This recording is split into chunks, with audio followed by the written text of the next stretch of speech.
Hello, I'm Cheyenne. And I'm Frankie. And this is Conbini Cult. Welcome to this week's episode. How are you doing, Frankie? How are you doing today? I'm a little exhausted. This is the 4th episode we're filming on this particular day. Yep. I mean, out of 5. At least for now, right? Yeah. Yeah, so. they're not all going to be uploaded on the same day, but we're batch filming. Yes. Before Cheyenne's maternity leave. Yeah, so trying to get as many done before I pop out the baby. So Thank you for being here with me on this long day, but I'm having fun. We did a lot of fun topics, you know, for the first set of the batch recording. For this week's topic, as you probably see in the title, we're going to get a little more serious. So we're bringing back the balance of, serious and fun topics. And the silly ones. Mm-hmm. Yeah. So if you notice, our tone has gotten a lot of gotten a little more, I don't know, somber and serious. It's because, yes, the topic, is a lot more serious, but also we tired. So thank you for being here. But anyway, before we get into it, I just wanted to open, not with so many life updates this time, just because we've seen each other a lot these past 2 days. I don't think there's any nothing happened in the past 2 days. In the past 2 days, in the past 48 hours, worth noting, I think. But recently, I was watching the news here in Osaka, and something very unfortunate happened that I would like to, I guess, bring to light. I know it's not really anything to do with the foreign community, but it does have, things to do with children here, which is really, really heartbreaking. So I'm going to have Frankie read an article about that if you'd like. Yeah, so recently there was a driver in Osaka that basically drove his car into a group of school children. So the article's from the Asahi Shimbun called "Driver Arrested in Osaka After, quote, trying to kill school children." Osaka, a man from Tokyo was arrested on suspicion of attempted murder after he deliberately drove his car into a group of elementary school pupils on May 1st, police said. According to the Osaka City Board of Education, 7 children from Senbon Elementary School were injured and taken to emergency rooms, 4 second-grade boys and 1 girl, and 2 third-grade boys. They were all said to be unconscious. Jeez. Yeah. The principal of Senbon Elementary School said 1 child was bleeding from the head. The driver, Yuki Yazawa, 28, from Higashi Murayama City in Tokyo, has been arrested. "I was fed up with everything, so I drove my car trying to kill someone." An investigator quoted the unemployed suspect as saying, "I tried to hit and kill several elementary school students." Ugh. Yeah. At 1:35 p.m., a passerby made an emergency call that some children were run over by a car on a street in Osaka's Nishinari ward. Around that time, morning classes had ended for all grades at the school, and the children were heading home after lunch. The incident occurred near Senbon Elementary School, about 500 meters southwest of Kishinosato Station on the Osaka Metro's Yotsubashi line. Yeah, so even though this isn't particularly on topic of cults, that we're going to talk about today, something shocking that happened. Yeah, still something very shocking that happened very recently too. We are recording this as of, it's May 14th, 2025, and this article at least came out on May 1st of this year. So only a couple of weeks ago. And not to dox myself, but this school and this location is very near where I live. So just kind of seeing that, and you're probably sick of hearing me talk about my pregnancy and my baby, but now, when you think about having kids or when you have your own kids, this fear only gets, more intense because it can happen to anyone at any time. And I don't know if there are any more details on this case at this time, but as Frankie read, the person was from Tokyo and deliberately came to Osaka to do this. And there was no information or details that I know of at the time when I researched it. But so no one knows why he came all the way down to Osaka to do this.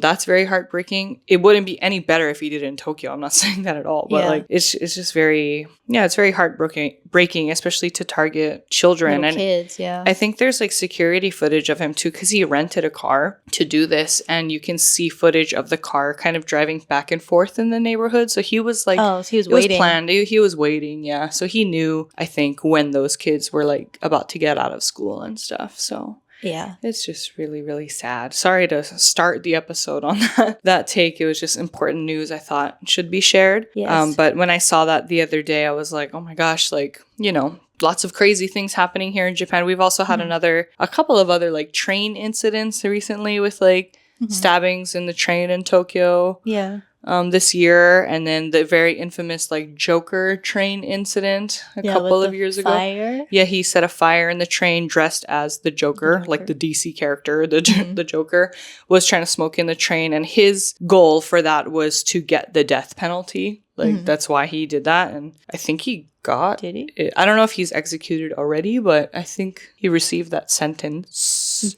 Correct us if we're wrong on that. Okay. But anyway, just kind of seeing, you know, a lot of these crazy news stories here in Japan. Yeah. Kind of. Also, just want to reiterate again that the children were all injured, but luckily none of them passed away. Yeah, no fatalities. Okay, that's good. Sorry, thank you for bringing that up. Yes. But, you know, just seeing like all of these crazy news stories here in Japan, it is a reminder that Japan is a very safe country, but it's not perfect. You know, like things like this happen quite frequently too, not just outside of Japan, you know, and so I wanted to kind of bring that to light, and it reminded me this year is actually the 30th anniversary of a very big, you know, train incident, like basically a terrorist attack that happened here in Japan. So we would like to discuss that in today's episode.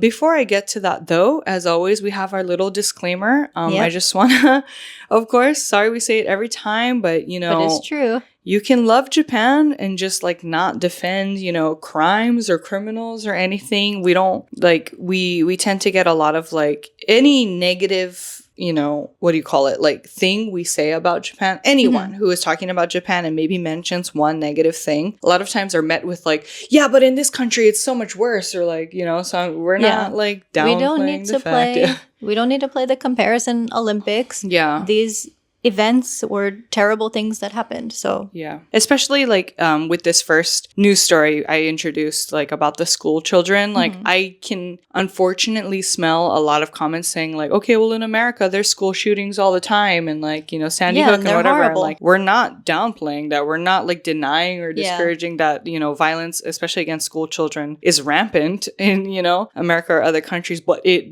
happens here too, you know, and so just wanted to put that out there. Yes. This is not the first time somebody has targeted school children. Yeah, unfortunately not. Yeah, so that was part one of our disclaimer. The second part of this is that, you know, we will be discussing the Aum Shinrikyo cult and the gas incident, famously known as the Tokyo subway sarin attack, sorry.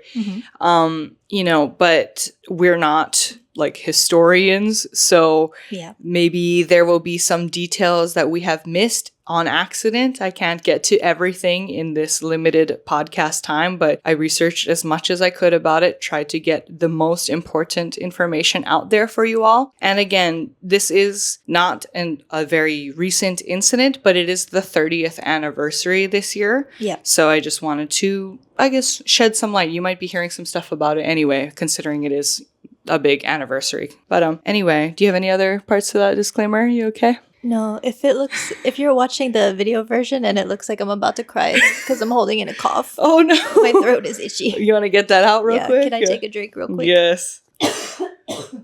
Jesus. You okay? Dude, Frank, I didn't even notice, and when Frankie turned to me, her like left eye was like red and like like shaking a little bit. Take a little water break. Did you ever try to hold in a cough and you just start tearing up? You good? Okay. Sorry, back to the serious topic. Okay. So just to give some background information and a general summary, if you would like to read this first part, Frankie? Sure. So this year marks the 30th anniversary since the Aum Shinrikyo gas incident, famously known as the Tokyo subway sarin attack, chikatetsu sarin jiken, in Tokyo. On March 20th, 1995, the poisonous chemical weapon sarin was dispersed in 5 train cars on 3 subway lines that pass through Kasumigaseki Station in Tokyo during the morning rush hour. As a result, the attack caused mass casualties, killing 14 people and injuring more than 5,800. Yeah, so these stats were posted around the 25th year anniversary, so I'm sure the numbers are, you know, a little different depending on like which source you look at. Yeah. This one says 5,800 that were injured, and that is just because that is the number of victims who are receiving or who received benefit payments based on the act relating to the payment of benefits for the relief of Aum Shinrikyo crime victims. So those are just the people that are like on record getting paid at the time the article was posted. Yeah. Okay. So before we get into it, before you had researched more about this topic, did you know a lot about it? When did I first hear about it? Because I've heard of it, but I don't know all the details. Where and like when have you heard of it? Like, do you remember? Just as a just very being like living infamous attack, and that is part of the reason why there's not a lot of public trash cans. Yeah. Why did I learn about this, or how did I learn? Oh, actually, I did first learn about this when I was in my second year living here in Japan. It's kind of a spoiler. I have my thoughts on like how I learned about it later. Oh, okay. But basically, like at the time, the case and everything was still kind of happening when I first got here. And I remember seeing it on the news, and everyone's like reaction to the news was very like, I don't know, it just like wasn't your typical news story. Like it just But this happened in 1995, right? Yes, but I would like details of the trial and stuff. I kind of like don't want to spoil like how I learned about it. But basically I saw information on it on like the news when I was here, and just based on everyone's kind of like reaction and sitting in front of the TV and like being glued to the TV about this case, I was like, what's happening? And a Japanese person explained it to me. That's all I'll say for now, because again, I'm going to get into it because it will the reason why I'm not talking about it now is because it might not spoil. This case is not new, but like it has to do with like what happened after the incident is why I don't want to talk about it just quite yet. But I was here in Japan, and then that was like the first part of it, and then I remember learning more about it because I used to listen to like a true crime podcast, or a podcast about cults back in the day. Okay. Back around 2017 through 2019, I was listening to this one particular podcast, and they talked about this cult. And that was the first time I learned like details of it and stuff. But again, it wasn't until I was here in Japan. So yeah, it was kind of like new for me as well. But just to kind of give a brief introduction, like I said, the main topic for today is the Aum Shinrikyo cult. And their leader was named Shoko Asahara. But before I get into him and his activities as a cult leader, I wanted to give more background about who he was as a child, because I learned some information about that. But basically, he was born as originally Chizuo Matsumoto on March 3rd, 1955. Okay. So he's older than I expected, but I guess this incident did happen in the 90s. So in the 90s, so he was 40 at the time. Yeah, exactly, right? Yeah, because it was 1995. Yeah, so, you know, he was born to a very, I don't want to say poor family, but like, you know, kind of like lower class their family, whereas like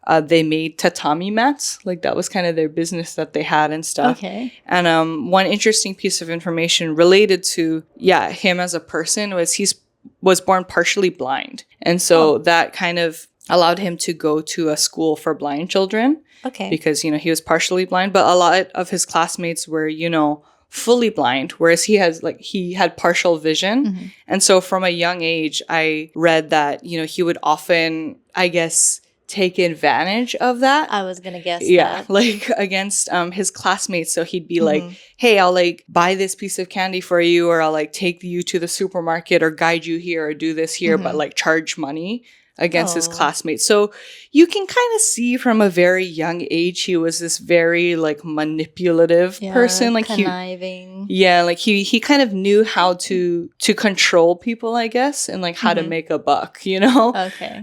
Even at a young age like that, he really knew how to like work his, I guess, disability, but like advantage, you know? To an advantage. So he was doing that from a young age, and he's always had an interest in, you know, power and getting money, like I just said. And there was a point where he wanted to be like the class president of his class, because that's a thing in Japan. And, you know, he was really like confident, like, you better vote for me and stuff like that. But he did not win. And it kind of showed like a lot of his classmates like more feared him, is like, the impression I got, more than wanted to be his friend. Like people kind of just felt like they needed to respect him because he was so intimidating. He also did like judo and stuff. He was like very like athletic, and so kind of like violent from a young age. So that's just kind of like some background on him. So you'll see how this plays into like adulthood, I guess. Okay. But anyway, yeah. To jump forward a little bit, Aum Shinrikyo was founded, or it started in the 80s. And so Aum, meaning, you know, in like meditation, you say like Aum, like that's where the Aum comes from. In Japanese, people call it Omu. And Shinrikyo, which means the supreme truth. So this cult, or this religious group, I should say, at the time, had themes of Buddhism and just like apocalyptic Christianity. Like we said, Shoko Asahara, he was the leader of this group, and he called himself the first enlightened one since Buddha and the second coming of Christ. Is that part of what that name means? Because the name he was given at birth was different than his cult leader name. So do you know the meaning of that? Oh, so his cult leader name, Shoko Asahara, it was just written in katakana, in hiragana. Okay. So I'm not sure of the meaning of that, but like Shoko, the meaning he chose for that was like true light. Oh, okay. Yeah. So that was obviously very intentional, him choosing his second name. So I will probably be referring to him as Shoko or as Asahara. Okay. And the cult itself as Aum, just for sake of, shortening things a little bit, if that's okay. Sure. But yeah, like, most cults and the members, they really flock to Aum because I don't know how cults work specifically, but usually there's some like dissatisfaction in daily life, like people trying to usually join communes or cults for community. Seeking community. Yeah, at first, right? Yeah. So that's kind of how he started. And basically it started off pretty mild, right? Like they got recognized as a religious group, and that was to gain, tax breaks. Because in Japan, you could receive a tax break if you're a part of a religious group. Yep. And through that, they were generating a lot of money by selling, they had a company called like Mahaposha, I think it was called, if I'm pronouncing that right. And they were selling like drugs basically to different yakuza groups and all of that. So they were what kind of drugs, do you know? Methamphetamines. So basically I know I'm kind of like skipping here and there, but by the time this group was like really heavily established and they had thousands of members, a lot of them were very young, very well educated people in Japan. And so that is the reason why they were able to, generate such profit from things like methamphetamines or like, you already know, like sarin gas, like different gases and stuff, because they had like physicists and stuff like in their group. It wasn't just like this random group of people. A lot of them, like I said, were very, just well educated and kind of unfortunately knew how to make like weapons and stuff, especially because they were so apocalyptic, right? They were kind of like preparing for this kind of stuff the whole time. Ooh, okay. Okay. But anyway, let's just get on to the day of the attack. What did they do before the attack? The big attack. The big attack? Yeah.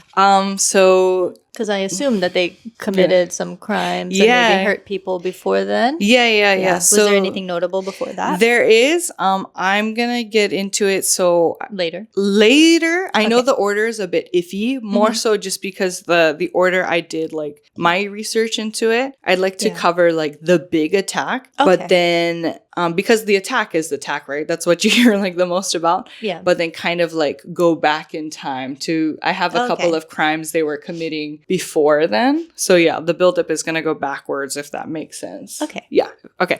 So I'm going to trust the process. Okay. Yeah. Sorry. Trust the process. Yeah, I'm sorry. I know my notes aren't in order, but it's all up here in my head. Okay. So, like we mentioned earlier, the Tokyo subway sarin attack was committed on March 20th, 1995. Yep. So 30 years ago. And according to this documentary I watched, there were over 6,300 victims. So this NHK documentary is basically a play-by-play of the day of what was happening, and then like events after that, like how they cared for the victims, how they figured out it was sarin nerve gas, and then like a background into Aum as a cult before then. Okay. All right. So in the morning, this was during rush hour. So passengers began to experience eye pain and nausea. So paramedics began to respond. Yeah. And just to give some background about like how the gases were released, Aum sent out like different members to go into this train. And so there were plastic bags covered in newspaper. And all at the same time at around 8 a.m., they popped them. And so sarin, the way sarin works is like once it's exposed to the air, it like can cause a lot of nerve problems and stuff. Apparently it was used by Nazis. So do with that info what you will. Yeah, it's a very, very strong poisonous gas. So that's how they released it into the train first. Yeah. Okay, so they popped these bags on the train and then passengers began to experience eye pain and nausea. Yeah, and so immediately, you have a lot of people who are experiencing these symptoms and these eye problems. So of course, paramedics get called and you start to have people get sent to the hospital. And the person who was in charge of tending to patients that day was his name was Dr. Ishimatsu Shinichi, who worked at St. Luke's International Hospital in Tokyo. So he was there in charge taking care of all of those that were affected by the gas. And it took around 3 hours to finally conclude that the deadly gas that was used was sarin. And like I said, it's a nerve agent gas that's used by Nazis. So very, very serious. The incident took place at Kasumigaseki Station, which includes the Chiyoda, Marunouchi, and Hibiya lines. It started off as an explosion and fire. Yeah. So, at first they hear the explosion or they see fire. So they're like, okay, like burn victim, And so in general, like explosion and fire victims would typically have like burns on their skin or something. Yeah. But Dr. Ishimatsu, he quickly noticed that all of the patients flooding in didn't have any burns, but they all had similar symptoms such as like meiosis. So that's something like with your eyes, like, And so he was just kind of struggling to find a way to treat the symptoms because, again, he didn't know the cause at the time. Yeah. And then so we're going to bring in another player here named Aoki Akira. So at this time, he was a doctor for the SDF, which is the Self-Defense Forces, or in Japanese is the jieitai. And so he was working here. So working under Self-Defense Forces, he has experienced training before on how to identify symptoms from like different gases and like, different weapons and all of that. Yeah. So once he started hearing, because again, this was like a serious incident that was happening. So word got out pretty quickly, right? And so once he started hearing about, the patient's symptoms, he quickly headed to St. Luke's Hospital in an effort to help. And, the more he learned about it, he kind of came to a conclusion and he explained that the symptoms were caused by nerve drug agents. And he knew that, I might butcher this pronunciation, sorry, pralidoxime? Maybe pralidoxime, which is an antidote drug, could help, and he quickly suggested it to Dr. Ishimatsu. Okay, so he recognized what was going on. Yeah. By 10:30, they went with the antidote pralidoxime per Aoki's suggestion. Quickly after the severe symptoms, patients stopped trembling, and the other symptoms started to ease. Okay, and go ahead. So the antidote's working. It was working, yeah.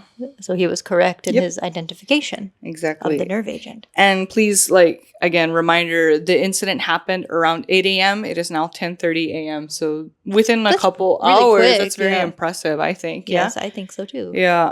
By 11 a.m., so the use of sarin was confirmed by the Tokyo Metropolitan Police Department. Yeah, that was quick. Yeah. Overall, more than 600 victims were taken to St. Luke's International Hospital that day. And around 5 p.m., the decontamination process began in the station and on the train. Most of the sarin had evaporated almost 9 hours after the attack, but actually at the time there was no way or no tool or instrument to measure and know this. So there is a man, his name is Nakamura, who was in charge of the SDF, the Special Defense Forces at the time. He, just to test this, lifted his mask because you're wearing the full bodysuit and everything, right, to clear the gas there. Mask, He lifted his mask a little bit and took a deep breath just to test whether the air was safe or not. And brave. It's a very, very brave effort. And obviously he is still around, today. So it was okay. But the decontamination efforts wrapped up around 10 p.m. But they still didn't know that the culprit was the Aum Shinrikyo cult. Yeah. That just makes me wonder how long the subway was shut down for. I guess, the whole... At least a 10 day. hours, yeah. Okay. 9 months before this attack, there was another sarin attack on June 27th of the previous year, 1994. It took place in Matsumoto, Nagano, and the police had already suspected the Aum cult. Yeah. So, again, this train incident wasn't the first sarin attack, but But I think like at the time, who knows? I didn't see any information about this, but like they probably didn't think to piece them together, or maybe they did and like weren't sure. I don't know. It wasn't released, but it basically just said like that day, I don't think any action was taken against Aum, you know? Yeah. Yeah. That day. Yeah. That day. Right. That day. Right. Exactly. Okay. But anyway, I found something really interesting where, like I said, a lot of the members were very well educated. And there was a person who came up in the documentary that we're referring to a lot. His name was Toru Toyoda, and he was one of those responsible for the gas attack. And he was actually a student at Todai, at the University of Tokyo, as a physicist. And, you know, he was just attending classes as usual. He was working in a research lab with a fellow researcher named Kishida Itaka, who I'll get to in a little bit. But, you know, Toyota, it said that he started to go, like no one knew he was doing this, but he was a member of Aum for a long time. First, just attending like yoga classes, because that's kind of like what it started as, you know, calm, like yoga, you know, enter your mind, all that stuff. And then slowly he started to just stop going to class, like stop going to university, and nobody ever heard from him again. And when the incident happened and it was revealed that he was one of the people who was responsible for the attack, his co-researcher, so the Kishida man that I mentioned, he is now a professor at Aoyama Gakuen University, which that's the school I went to when I was in university. So I'm surprised. I'm like kind of bummed I didn't know that. I would have like loved to talk to him. He spent like the next 20 years once Toyota was caught and put in prison. Spoiler alert, like, you know, all the members were put in jail. Except one. Where, you know, what was I going to say? He spent the next 20 years just visiting his ex-co-researcher and like just trying to figure out like why, you know, like, and he just kind of concluded like, for someone as smart as him, like anyone could have been roped into this cult. Like Shoko Asahara, the leader, he was just a very convincing man. And I'll get into it in a second. But his tactics for like, you know, keeping his members around and like convincing them was very strong. And so I feel like a lot of these people felt like they couldn't escape, or they were, that's how cults work. Go. Yeah. Or they're just like too lost in the sauce at that point. You know, like they don't really know what they're getting. What they're involved in at that point. But yeah, so it's interesting that, you know, despite such a horrible thing happening, some people still had visitors until their end, basically. Yeah.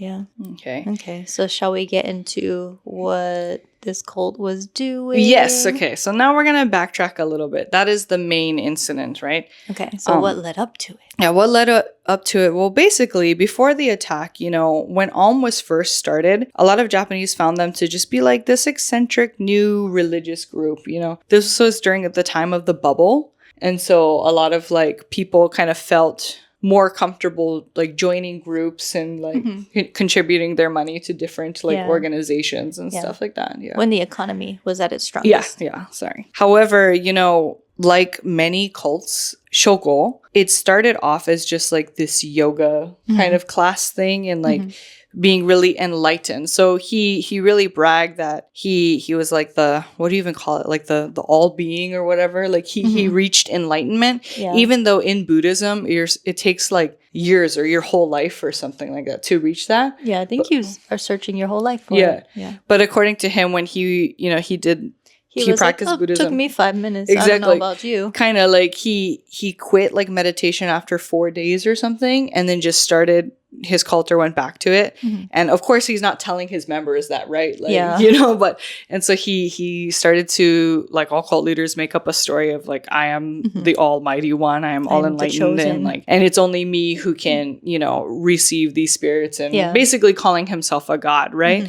And so something that started off kind of mild just really like escalated over the years. A lot of his worship practices kind of were borderline torture a little bit. Some of them included like locking members in small boxes for like hours or days. That is torture. Yeah. Another one was like being hung upside down. Again, like it's a lot of like cult practices, right? Like testing your limits to see like how much you can, I don't know, be dedicated or all of that stuff. So Being hung upside down was one. And another one, very important to note, was they were like, what do you call it? Like put into a chamber with like ice water. And someone actually got a heart attack and died from this. So this was back in 1988. Okay. And so this is a key player on like Shoko's spiral, I guess. Okay. And so in 1988, a man named Terayuki Majima, he was the first follower to die during Aum's worship practices due to a heart attack, like I said, from being submerged in cold water. And ever since then,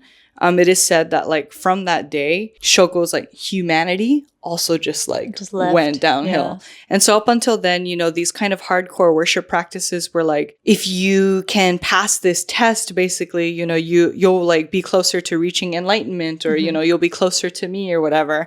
But ever since this person passed, the mindset really shifted for Shoko to, I guess, preach like, you know, this is good because if you die, like all of your bad karma and all of your bad energy is absorbed into me. So basically, I like help this man reach enlightenment because like he has no bad karma and like because it's all in me now. And so he like knew how to manipulate his followers into participating into these like more, I guess, torturous worship practices, because they were, I mean, you're in a cult, you're convinced by that point, right? Yeah. So anyway, he's kind of just like losing it after all these years. But he got to a point where he was like, so you're like, how do they make money, right? Like we said, they had a lot of smart people in their following, in their cult. And so they're selling like, you know, different drugs to Yakuza members. But what he's also doing is, like all cult leaders, like milking his members for their money, right? Money. And what do you think he was like doing to get money from them?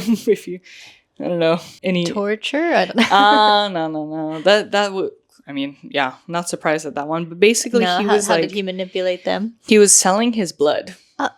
Okay, I would not have guessed that. Yeah, so he was selling his blood to his members, basically, you know, using the to what? Drink? To whatever. Just saying like, you know, my blood it's not regular human blood. It has like godlike properties, like because I am the enlightened one kind of vibe. Yeah. Well, I can see where this is going. You're just giving out your blood freely. Saying those kind of things. Well, not freely. He's charging his members for it. Yeah, that's how they're You're making charging like people for this blood. millions of dollars for it.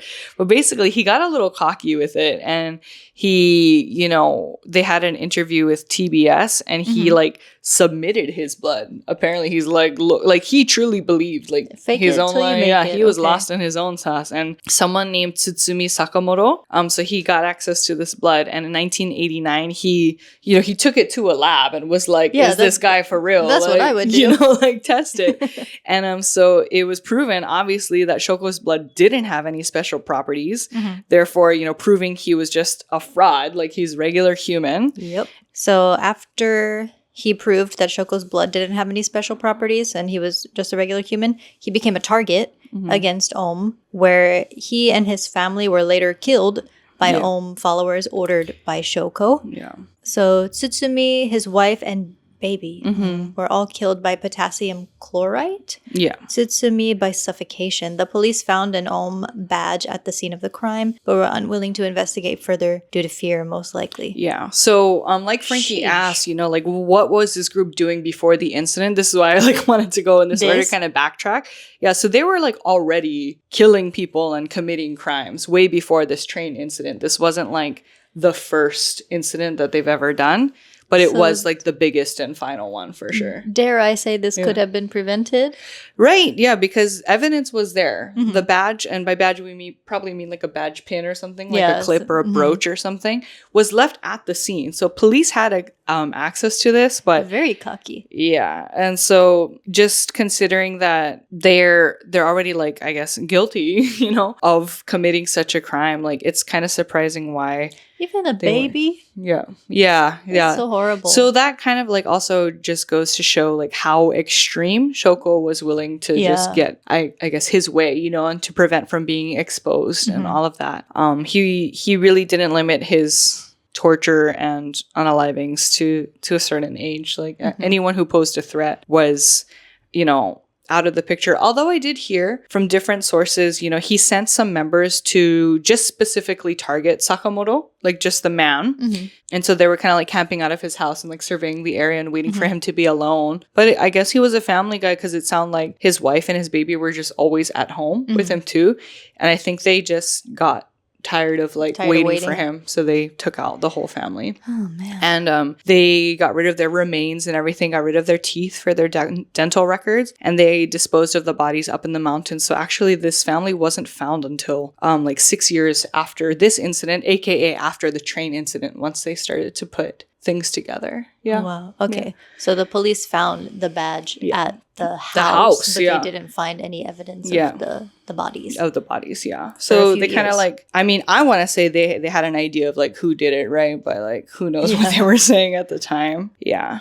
Okay, so after this incident, you know, the Aum cult is already on the police's radar, right? Yes. I would hope. I would assume so. And so because of this, a lot of especially the police and because of this, a lot of the police and the SDF were, you know, kind of catching on to Aum's crimes. And so they were starting to do like different raids, or I heard they planned to do a raid at their main base, I guess. And the subway attack or the train attack was carried out as a distraction for that raid, like to get rid of that raid. So I think Aum also got word, like knew that raids were coming for them. Okay. And so to prevent that, they were like planning this subway attack.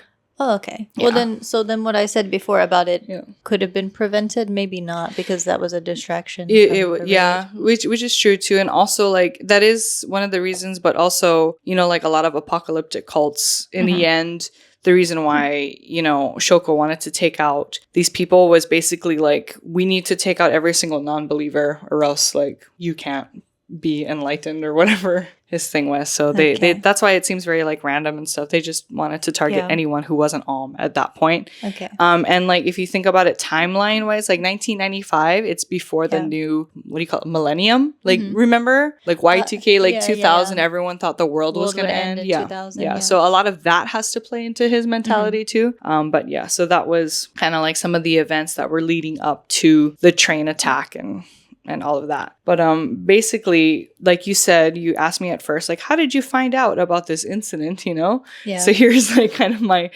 spoiler. Okay. So if you're wondering, you know, like what happened to these people, you know, like was anyone taken accounted for? So yeah, Shoko and his followers were arrested after the incident. Yeah. They were caught by the police. Do you know how many people were in the cult at this time? At this time, where did I write it? I think I wrote it down. Did it say thousands? It was like thousands in Japan and then even more abroad. Like he was like worldwide. Wow.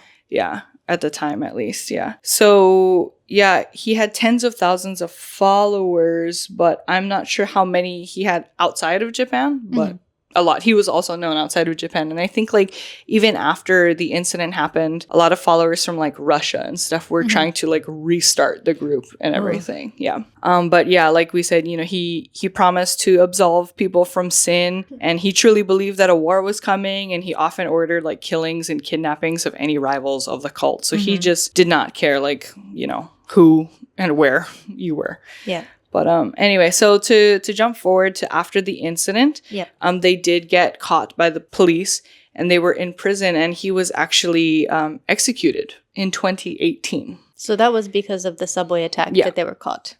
Yeah, I think that was kind of the final, like, it's this dude, you know, like, And so he was executed by hanging in 2018. If you did not know, the death penalty still exists in Japan, and it is by hanging. Yes, and they don't tell you when it's going to be. So you could be in prison for years and never know which day it's going to be. Exactly. So he was in prison for a long time before this happened to him. And so, you know, I was looking at some interviews of Japanese citizens, like, in regards to his execution and what they thought. And, like, at least everyone they showed on TV was, like, on board. They were like, get rid of this dude. Like, no one had a second thought about, you know, keeping him around. Yeah. And so people were very much in support. I think this was, you know, you hear about stuff. It's kind of like America pre 9/11, right? Like, you know about terrorism, you know, things happen, but it's like until it happens in your place is when you really start to like get scared and think about it in a different light. And I think this was the incident for Japan Japan too. You know, this was the first terrorist attack for them where they were like, oh my God, like this can happen at any time. And so it has really deeply affected Japan and like the Japanese people since then. So anyway, he was executed in 2018. And so I have a personal note here. To finally answer your question, like how I learned about it. Basically, I was like out. I was still new to Japan and I was living in the countryside and I was like out to dinner with some friends. And it was one of those like small mom and pop restaurants. Like they have the TV with the news playing and stuff. And they were showing like, you know, him and like walking, you know, probably his last, like the last footage of him and like all the paparazzi taking pictures of him and just saying stuff like death penalty, death penalty. And I just like remember everyone in that restaurant. Again, it's like a Saturday night. People are eating and drinking, but like as soon as that news segment came on, everyone was just silent and like watching it. And I'll just never forget, like the entire restaurant just went quiet and was like glued to the TV. And I was like, what is happening here? You know, like it's just the news. Like also, who's this bearded guy? Like I had no idea. And yeah, my friend told me like he was responsible for this incident and he just got executed like today or something like that was the news. And so everyone was just kind of like watching and in silence for that moment. And so that's how I knew about it. Yeah. So I'll just never forget, like, I don't know, kind of being in that moment and just seeing like how people were reacting to it, which was like, I don't know, it was very eerie to be in such a public place, but everyone be quiet at the same time just to like watch that. Yeah. So it was pretty, I don't know, surreal now that I think about it, just being there in real time in 2018, like for that execution or the news of that, you know. But they didn't show the execution. Of course not. Yeah, sorry. Just the walk. Just heads up. It wasn't showing that. It was more like Shoko Asahara execution took place today, and then it was kind of, you know, summarizing the attack and all of that again. Yeah. Okay. Yeah, but if you're curious, you know, like what happened after the attack? You like to tell us? Yeah. Oh, okay. Yeah. So in the months after the March 1995 attack, the group made several failed attempts to release hydrogen cyanide in various stations. Yeah. So the subway, I know, right? They're still going, but the subway atrocity shocked Japan, of course, a country that prides itself on low crime rates and social cohesion. It also raised questions about police failings to investigate previous allegations of criminal activity by the group. Because like we said, they found the badge. Like, this wasn't the first thing they've ever done, you know? Yeah, they were up to something. Yeah. Japanese novelist Haruki Murakami wrote a nonfiction book about the incident titled Underground, the Tokyo Gas Attack, and the Japanese Psyche, and interviewed 60 victims. Yeah, so if I didn't know that. I didn't know that either. If you're curious, I've read his fiction. I didn't know that he wrote this nonfiction thing too. Some weebs might come for me. I'm not the biggest Murakami fan, to be honest. I've read. Are you gonna come for me? No. I have my issues with his writing. Yeah, like I'm personally not. I've read a couple of his books. I'm not a fan of his writing at all. But we can talk about that later. Yeah, we can talk about that later. Considering this is like nonfiction and he wrote a book about it, I am curious though. I probably would like to read this one. I would like to read this, especially since it has interviews from victims. But sorry, just wanted to side note that one. Okay. Also, scores of all members have faced trial over the attack, and 13 were sentenced to death, including Asahara. Yes. Yeah. Okay. The last to be tried in connection with the subway attack was Katsuya Takahashi, arrested in June 2012 after being on the run for 17 years. Yeah. He was sentenced to life in prison. Cult member Makoto Hirata was also jailed in 2014 for the abduction of a 68-year-old man and his involvement in 2 bomb attacks. Yeah. And another question that obviously comes up is this cult still active? Yeah. Is it? It's quite surprising. So actually the group went underground, of course, after the Tokyo attack, but they didn't disappear, eventually renaming itself Aleph. Okay. Yeah.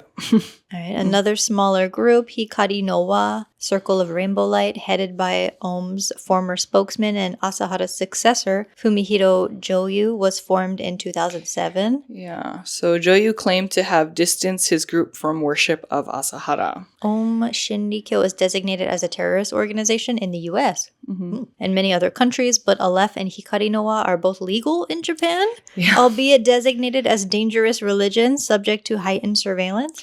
Yeah. Isn't that wild? And some estimates say that they have around 1,500 followers between them, with reports the number is slowly growing. Okay. Just the 152nd thing I need to worry about today. Yeah, so I've never heard of Aleph before, and also Same. I've never really heard of Circle of Rainbow Light, but Neither have I. I've seen, like, so we talked about this drama like last year, but like, have you ever seen House of Ninja? No, but I remember you talked about it, and I was kind of interested, and then I forgot. It's okay. So, I mean, it's an interesting concept. It's just about a family of ninjas, but like the main, I guess, bad guy in that series, you learn, is a cult, and it's a cult leader. And like now, like knowing this information, based on that's what I'm kind of curious, because like the circle of light, like the rainbow light, is kind of like ringing a bell in my head from that drama. It looks very similar, and I know most cult leaders like look like this, but the fictional cult leader in that drama also has long hair and like a beard, and so I'm kind of wondering if like they really drew inspiration from Shoko Asahara. I wouldn't be surprised if they didn't. Yeah. But yeah. So okay. oh man, but how was that? It was a lot of information, but yeah, you was okay? a lot of information, but I think I'll probably get lost on YouTube, like watching Learning videos more about this now. Yeah, like we said, you know, there's a lot of information on this incident and on this topic. The points I wanted to focus on today was just getting the details of the incident out there, considering it is the 30th anniversary this year, and also just like a general background of, you know, him and like how the cult started and other crimes they were guilty of. I know if you are familiar with this cult, or if you do more research, of course, like tons of details are going to come up that we've probably just, you know, briefly went over or skipped over. So I'm not saying there isn't more info out there. Please, you know, go into your little rabbit hole. I would like to like watch. I know there was another documentary that came out about it, but it's not available in Japan. So I would like to kind of like take a second look at it and watch that, but also read this book by Murakami. Yes. With the victim interviews and just kind of, see about that. I gotta say again, though, it was impressive how quickly they like helped the people with patients, the antidote and identified the nerve agent. So again, like big respect to the doctors, the nurses, the SDF, the staff, everybody involved that day that helped to like identify that sarin gas so quickly, and who were able to treat it. Of course, there were so many victims, 6,300 according to this, you know, but I'm just glad there weren't more fatalities. I guess that's like the best you can wish for, right? Yes. Okay. And then so on the topic of just like, you know, terrorism in Japan and stuff, like I said, this took place in the train. We've had, you know, recent incidents of stabbings on the train and everything recently. So it's not a new thing here in Japan. Are you familiar with, it's a fictional movie recently on Netflix called like Shinkansen Daibakatsu. It's like ranked number 1 in Japan right now. Did you watch it? I saw a trailer for it the other day and I just kind of giggled because the English name was pretty... Like the English bullet train explosion or something. Bullet train, big explosion. Oh, the big explosion. Sorry, big. I forgot. It's a very literal translation. So I watched it. And out of my curiosity... Was it an attack like this? So it wasn't a nerve gas attack, but it was, as the title says, a bomb attack. And so someone puts like multiple bombs under a bullet train going from Aomori to Tokyo. Yeah, on the Hayabusa. Yeah. And so it was kind of interesting because it's like, it involves JR. And like, it's not like a fictional train company or a fictional, very like, real. It's like, these are all, the JR is a real train company here in Japan, like Japan Rail. That is the real bullet train that is goes the real, to Aomori. Yeah, you know, so it was just interesting that they wanted to not be responsible, but I guess like be involved in something that had to do with terrorist attacks. Yeah, that's true. But then when you watch it, of course they wanted to, because like, spoiler alert, it has like a good ending. Like they solve it, you know, they get rid of the bombs and whatever. So it's like, I was like, who wrote this, JR? Like, because it was very much like, look how like fast and efficient we are in like solving this case. And so I know 30 years is a long time, but like seeing that movie, it was just kind of surprising to see how, I guess like Japan, how can I say it? Like to see a fictional movie about like train terrorism got like such positive like reviews. It's like the number 1 movie on Netflix in Japan and stuff, considering like this year was the 30th anniversary of such a serious event, you know, like I don't know, like, but am I do you know what I mean by that? Like, yeah. I'm trying to think I don't of know like, how to word it. But I don't know how to word it. Like, I was just like, oh, feel it. interesting. Like, I thought like something that has affected Japan so deeply, like when it comes to terrorism on a train, like I thought they would like really avoid anything about doing a train movie with terrorism, you know, is like what I'm trying to say. Yeah, I get that. Yeah, but who knows? But anyway, Okay. we can end it on a kind of serious, kind of interesting Reddit post I found related to cults. Okay. We can take turns reading this one. Okay. If you'd like. Yeah. It's a little long. Yes. It's from r/Japan Life 15 days ago. Yeah, very new. Recent. Yeah. Okay. Accidentally joined a cult. Moved here to Japan last year, so I'm not aware of a lot of things yet here. I was using Bumble BFF to find Japanese friends to practice Japanese with and matched with this guy in his early 20s. He invited me to meet at Yokohama Station and I thought we were going to hang out or something. I said to myself, yeah, there's a chance to practice Japanese. But when I arrived at the station, he was with another guy in his early 20s unannounced. Didn't think anything weird about it and thought he was just his friend, so I brushed it off. To be fair, they were friendly and nice, so I didn't think anything bad about them and I was really able to practice my Japanese. Grabbed some coffee and had a little chat. After that, I asked them if we should go hang out somewhere, and this is where it started to get weird. We started walking and they told me there's a place they want to go. So I said, okay, sure, where? They told me we're going to a temple and told me stories about how this Buddha turned around their lives and some BS like that. So I said to myself, okay, I want to see the temple as I got curious. I thought it was just another temple in Japan that people visited, so I hopped on.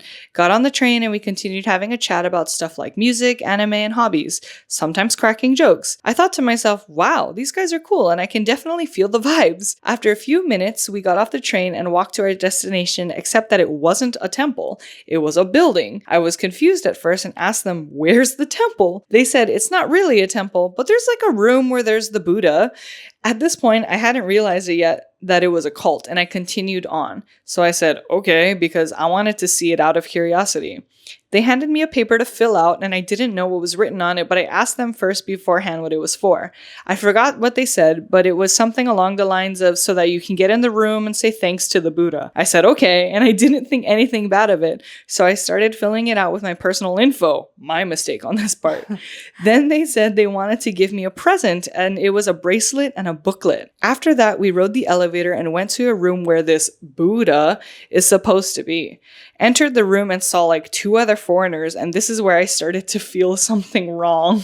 We started chanting what was written on the booklet, and it was the creepiest shit I've ever encountered. It's something like Nam-myoho Renge-kyo. At that point, I wanted to stop and get out already, and I can feel the other 2 foreigners getting uncomfortable too. But out of respect, I just effing endured it till the end. After half an hour of chanting, I finally felt relief as it was done, and we eventually parted ways. That's when I started researching about this, and it was the Fuji Kenshokai, an effing cult. I was deceived into joining a cult, and upon searching about it, there's tons of horror stories about it here on Reddit.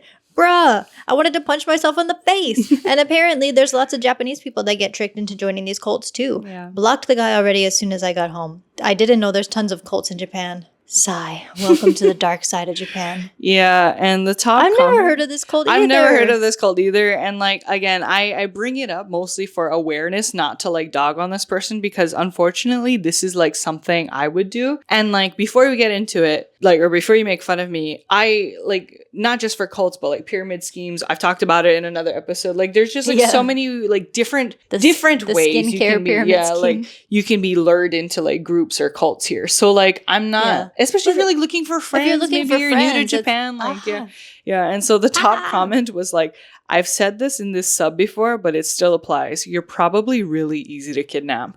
I shouldn't laugh, but like, you know, like that's not fair. They're just looking for friends. And they haven't been here for that long. People were kind of like, you know, kind of joking, not being mean, but like they were really like, right? I'm baffled. OP just followed some strangers into a strange building. Filling out random paperwork given by strangers on a hangout is also like WTF. So yeah, they're kind of like rude about like OP's, logic into doing this. I get it. Like, it sounds from an outsider, you're probably like, yeah, you dummy, don't do that stuff. But like in the moment, like you never know. Like, especially if the original setup was Bumble BFF, right? Like that just goes to show like be careful, because like cult members and like, other groups, they're getting smart, and they're getting kind of like they're expanding their ways, I guess, on how to lure young people into these groups such as Bumble BFF and stuff. Yeah. Yeah. Is Bumble BFF aware of this? They're using their platform to recruit cult members.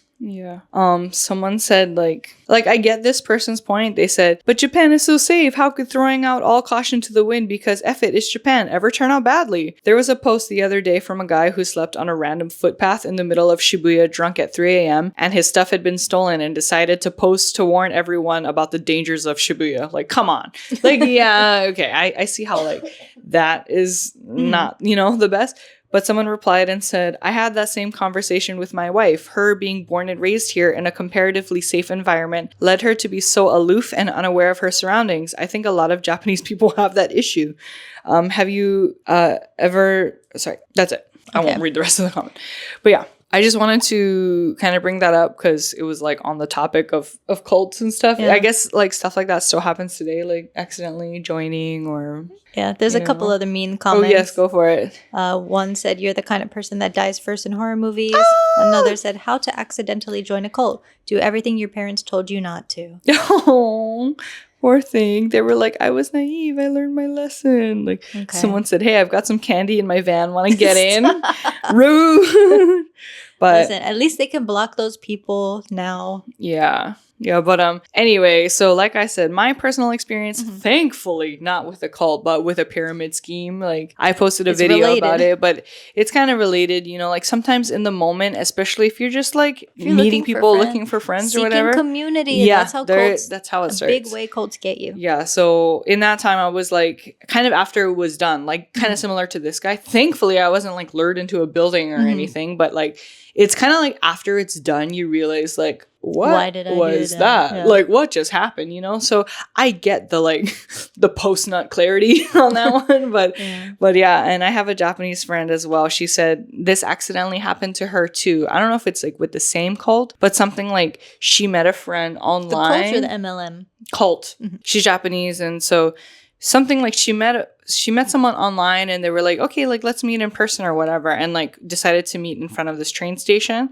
And she went and she was like, okay, like, let's hang out, but like we have to go here, like to this building. Like it just seemed very shady to her. My friend thankfully like knew to get out of that. She was like, oh my God, like I don't think this is like what I think it is. And so she found an excuse and like escaped and stuff. But she was like, yeah, be careful because you'll have a lot, especially it's really scary these days, and this applies to like trafficking victims too, but like sometimes women, like if you're a woman, obviously you don't have the like the thought or the instinct to like go somewhere with a man you don't know. But like if it's a girl sometimes, or like in this case, it sounds like it was a guy. It was a dude, like meeting up with other guys. Like you kind of like let your guard down in that case, and like it just be careful, like. But she said this happens a lot in front of train stations too. They'll kind of like try to recruit you or ask you to sign like a fill out a survey kind of thing, and then like, oh, if you like fill this out, or if you talk with this, like our booth is over there, like if you talk with us you get like a free tote bag or whatever. And so there's all kinds of ways you can be lured. So just be careful, be aware of your surroundings. Yeah. You said you have no experiences like this. Yeah, unfortunately, no. Don't say unfortunately. Fortunately. Oh, no, sorry, I meant fortunately. Oh, yeah. Okay, I was like, what do you mean? Unfortunately that I don't have stories about it, but fortunately I have not. Yeah. Maybe because I'm not that social. I was out there going to say, maybe because I'm not that dumb. I don't like strangers, so. That's good. This is when like being an introvert saves lives. But yeah. Okay.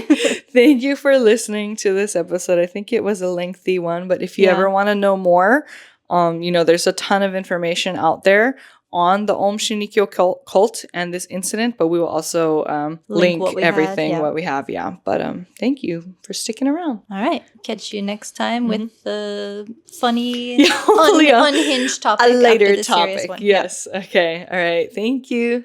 See ya. Bye. Bye.